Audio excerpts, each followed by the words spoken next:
It's my pleasure now and honor to introduce this year's recipient of the Reverend Edward Frederick Sorin CSC Award. As Dolly mentioned, it was established in 1965 and is conferred annually on a graduate for most distinguished service to the university and to humankind. This year's recipient, Cindy Parsegian, is a 1977 Notre Dame alumna, celebrating here together with her classmates. Please join me in welcoming the 2017 Sorin Award recipient, class of 1977 member Cindy Parsegian.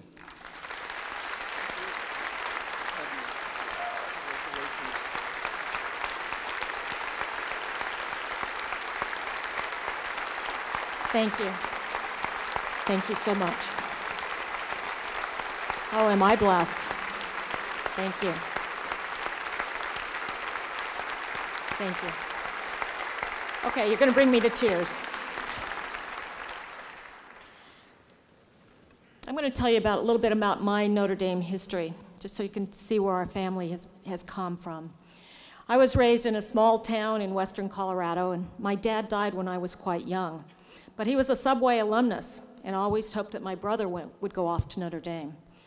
Well, I applied to Notre Dame, but I also applied to several colleges in Boston, and I was set on going to Boston. But when I got the acceptance to Notre Dame, my mother looked at me and said, "Your dad would have been so proud." And with that little thought, that's why I came to Notre Dame. I entered in 1973, and I have to tell you, it was a magical year. It was the second class of women, so it was a historical shift that I think many of us shared. Many interesting experiences, many interesting ties were developed. My father-in-law won the national championship that year. Digger Phelps snapped UCLA's 88-game winning streak. And at the same time, the hockey team was rated #1. Believe me, I quickly learned that here at Notre Dame, we like to win. And hopefully, Notre Dame has taught me to be gracious in times of winning and courageous in times of loss. At the beginning of my junior year, I met my sweet dear husband, and as corny as this sounds, we courted and we studied in the north section of the library. And we were nerds. We married 40 years ago in September. And then we started a family, raising 3 beautiful kids with Niemann-Pick type C, along with our oldest son, Era. I wanted to tell you all of this as a backdrop to understanding the role that Notre Dame has played in my life and in my family's journey. By the time our children were diagnosed with Niemann-Pick type C disease, I'd been a part of the Notre Dame community for 20 years, and I was already part of this family that had been steeped in the lore of Notre Dame. But I really didn't understand what the community was all about, I have to be honest. It wasn't until my children were diagnosed that I really, truly came to understand the spirit of Notre Dame. Khalil Gibran once said that when joy or sorrow becomes great, the world becomes small.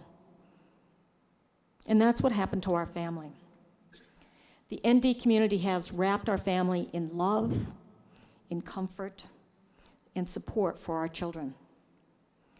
While our foundation has had many supporters, we've had friends, we've had family, we've had NPC families that have supported us, our hometown of Tucson.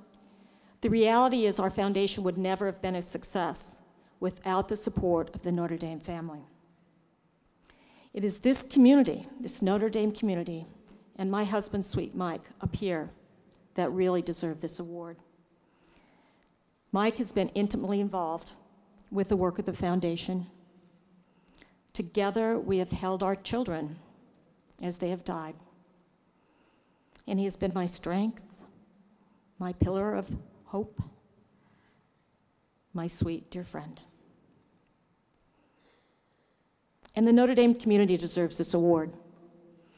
You've held us up while our hearts have broken. You've shed tears of understanding, and you financially supported our research efforts.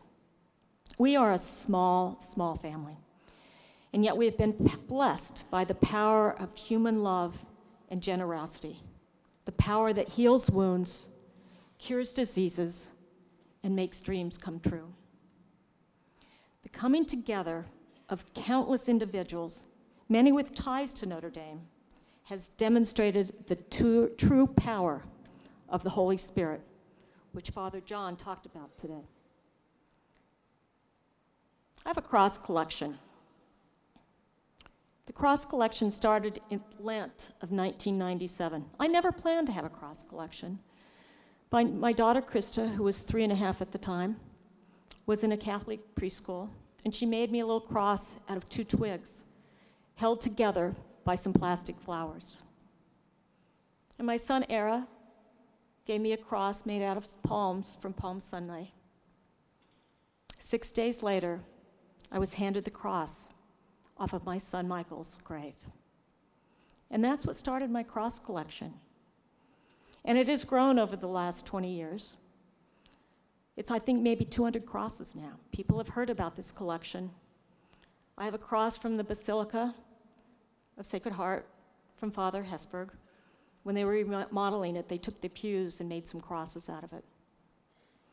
I have a cross from a young lady in Farley Hall. I was giving a talk there one night, and she got up and went up to her room and came back and gave me the cross her grandfather had made. I have a cross from the rugby coach at Notre Dame, he always carried it in his pocket, but he gave it to me. I have a cross that has been made by a Niemann-Pick type C child out of little stones. And I keep this cross collection for 2 reasons. One is I look at a cross, and it is such a simple form, but it can be rendered artistically so incredibly differently. And it reminds me that we all have a cross to carry, and they're all different. And I'll drive down a street now, and I'll look at the car next to me, and I'll say, what in their life is challenging them? And the second reason I keep this cross collection is to remind me that the only way we get through life is by helping each other carry our crosses. We are truly in this life together. ND is a prime example that God might not always answer your prayers the way you think he should or the way you want him to. Instead, what he does is he brings people into your lives to help you along the way. My prayers have morphed over the years. When my children were first diagnosed, I said, God, cure my children. And then it changed to, God, love my children. Don't let my children suffer. And then it was, bring my family peace. And now to this prayer I have added some additions. And it's a prayer that a dear friend shared with me. Lord, lead me today to those I need and to the ones who need me, and let something I do have everlasting significance. This is what Notre Dame has demonstrated to me over and over again. God has brought people into our lives to shelter me, to hold me up. And he will give me the opportunity to help others if I only look. And if I take a moment, I can add just a little something to his creation. And it doesn't have to be as great. I know many of you know about like the Dean of the College of Science that rode his bike across country 5 years for our foundation, raising $2 million. It can be as simple as giving somebody else a smile along the way. So Lord, lead me today to those I need, to the ones who need me, and let something I do have everlasting significance. This is one of Notre Dame's greatest gifts to me, and he has shown the meaning of this prayer and has given it a place in my heart. Love thee, Notre Dame.